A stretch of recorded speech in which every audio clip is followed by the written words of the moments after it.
আওয়ামী লীগের নির্যাতনে দীর্ঘ ১৫ বছর পর দেশে ফিরলেন মাওলানা আবুল কালামের ছেলে জিহাদ। মাওলানা আবুল কালাম আজাদের ছেলে মুশফিক বিল্লাহ জিহাদ আওয়ামী লীগের আমলে হামলা, মামলা ও নির্যাতনের শিকার হয়ে নিজ মাতৃভূমি ত্যাগ করতে বাধ্য হন। গত ৫ আগস্ট আওয়ামী লীগ সরকারের পতনের পর কানাডা থেকে বুধবার ৫ জানুয়ারি তিনি দেশে ফিরে ঢাকায় অবস্থান করেন। পরে শুক্রবার ৭ জানুয়ারি সন্ধ্যায় নিজ জন্মভূমি সান্থা উপজেলার যদুনন্দী ইউনিয়নের বড় খারদিয়ায় আসেন। এর আগে তাকে সালথার আগলদিয়া মোড় থেকে সহস্রাধিক সাধারণ লোকজন বিকেলে ফুল দিয়ে বরণ করেন।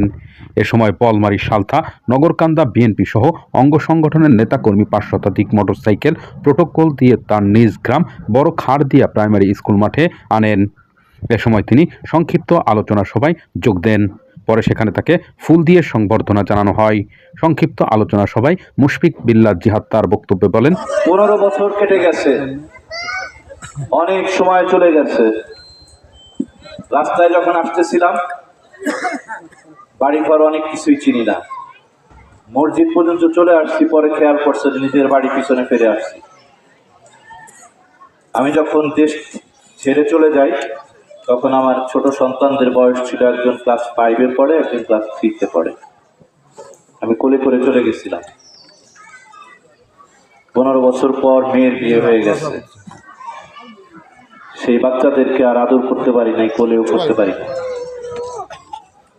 জীবনের অনেক মূল্যবান সময় চলে গেছে। পরিবার বিচ্ছিন্ন হয়ে গেছিল গত 15 বছরে। আমি ছিলাম এক জায়গায়, আমার বড় ভাইয়ের ফ্যামিলি এক জায়গায়, বাবা মা এক জায়গায়, বোন এক জায়গায়। বড় ভাই চলে গেছে দুনিয়া থেকে, আল্লাহ নিয়ে গেছে, সে দেখাটাও দেখতে পারি নাই। অনেক কষ্ট মনে। বাংলাদেশ সরকার তার কবরটাও ঠিক মতো করতে দেয় নাই বাংলাদেশে। অনেক যন্ত্রণা সহ্য করছে আমার পরিবার। আল্লাহ যদি রক্ষা করেন, আল্লাহ যদি মান সম্মান দেন, মানুষ ইচ্ছা করলে সেই মান সম্মান নিয়ে নিতে পারে না।